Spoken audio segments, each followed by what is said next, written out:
right, so I am going to, from this point, be documenting my prep process.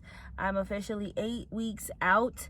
I have a show in May, so this is where we're going to start, just for you to come into my world a little bit about how my personal prep process and journey is going. This will be my first time back on stage in over a year.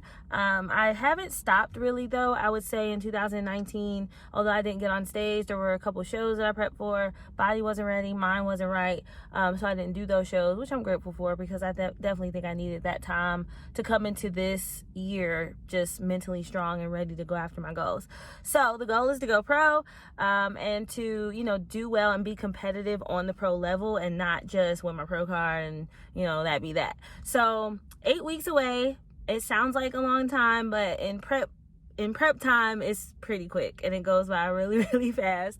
So I'm going to show you guys just kind of into what my journey is like. Each process I've learned something different from, something new from, and so I'm excited to see what comes about in this process.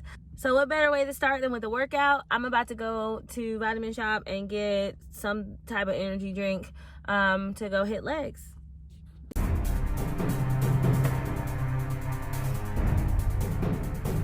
Alright, I think I'm gonna try this Bucked Up. I've never tried this before, but it's about the same milligrams of caffeine as the Bang, so we're gonna try it. Hey, what's going on? Nothing much. What phone number do I have for you? 21. Alright, so literally as I'm buying this, the guy says, have you ever had that before? I was like, no. He's like, it's really strong. And I was like, I mean, I've had Bangs, I've had Red Line. Like, he's like, nah, it's really strong. Like, it's gonna hit you. So it's called Bucked Up Energy. It has, I believe, 300 milligrams of caffeine, B12, B6, vitamin D, calcium, iron. It's 1 gram of carbs, 0 sugar. So I've never tried it before. I'm gonna drink it until I get tired of drinking it. He said it tastes good, so it definitely tastes good. It tastes like if you've had, this is Grape Gains. If you ever had Bang Energies, what is it called? It's the purple one, Purple Haze. If you've ever had their Purple Haze, it tastes like that. So let's see.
Alright, y'all, so it's cardio time.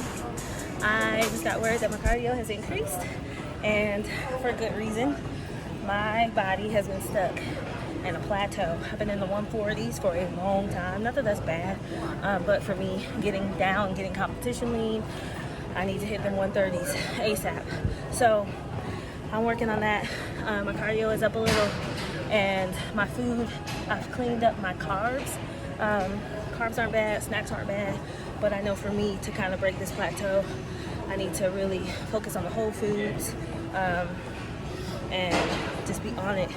Be on it every little thing. Water, rest, food, hitting my macros, getting my cardio in, and doing everything I need to do. So my arm's tired, but I'm about to watch a movie because I got a little minute on this incline treadmill. I'm already sweating. So yeah, see y'all when I'm done. All right, so woke up feeling a little sluggish, probably because yesterday I had a good amount of cardio and it was leg day, so yeah. But I did end up going to the grocery store because today's Sunday and I want to make sure I get, everything prepared for the week. So I had been eating salmon, shrimp, fish, and before I was kind of eating a little bit of chicken, which I hadn't been in a long time, but I took that out. My stomach just couldn't do it. So sticking to fish this week, a little bit of shrimp, and I got some mahi, some orange roughy, and I think that's it. Mahi, orange roughy. I got some raw shrimp. One thing that I like to be mindful of is the sodium in the fish, because granted, most fish have sodium in them naturally, but a lot of times packaged fish especially, they can plump the fish up, or even fresh fish supposedly, like they can pump the fish with sodium or chemicals, sodium basically, and it makes the fish retain more water, which makes the fish heavier, which makes the price per pound more expensive. So it's just a marketing sales tactic that's been used for a while. And so sometimes it can be really, really high. So a lot of seafood, you'll look at it and it'll say like 32% sodium. And I'm like, and I look at the ingredients. For example, in this shrimp, it says shrimp, salt, sodium tripolyphosphate to retain moisture. So that's really kind of the thing you want to look out for. But this one doesn't have a lot of sodium. It's 8% per serving, and the serving is 4 ounces. So that's not bad. I also got some veggies.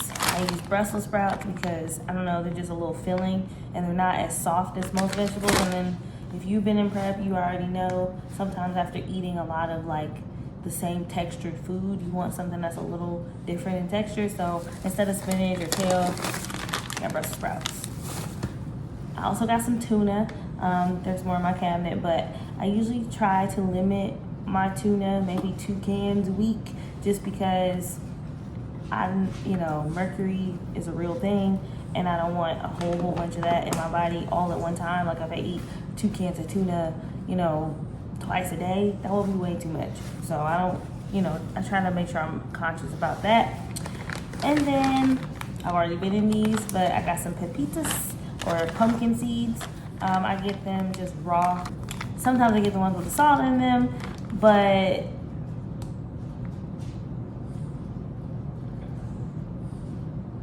mace, no. That can make them a lot more tantalizing, and I'll go in the cabinet and just snack. When they're raw, I don't really have that urge. I just, eat my serving size and call it a day. One thing I like about pumpkin seeds, they're high in protein. So it's just an easy way to get my protein in. It's not like super high. It's only 9 grams, but it's a fat that has more protein than, let's say, a tablespoon of peanut butter. And it's not like a ton more, but it is a little bit more. And these are like crunchy. So again, that texture thing just makes a difference. So that was my re-up stuff. I also still have some stuff at the house. Like I got my rice cakes and sunflower butter. Boom. Now, don't get it twisted. Like I don't have to eat this stuff. Like I choose to eat this stuff. I think because I've been eating it for so long that it's just kind of like my go-to. It's not like I'm like, oh, I gotta eat rice cakes. I actually really enjoy rice cakes. It's a great snack, and it's lower. Like these are only 8 grams of carbs in one rice cake versus eating something way higher in carbs, and then I'm done with my carbs for the day. So I'd rather eat this than eat something that's super high in carbs and then I'm like, damn, it's only 12 o'clock in the afternoon and I ate all my carbs for the day. And then also, I don't know why, but I love me some Cheerios with some almond milk and my skinny syrup. It gives me that crunchiness, sweetness. I don't know, it just makes me feel better than eating like oatmeal. So I'll have this and maybe some eggs, maybe some turkey bacon in the morning. Or sometimes if I'm like, it's late at night and I haven't hit my carbs yet, I'll have this as a snack. These are almost gone, probably need to re-up. And yeah, that's pretty much my meal plan for the week outside of some eggs. I'll probably have egg whites and protein shakes. So yeah.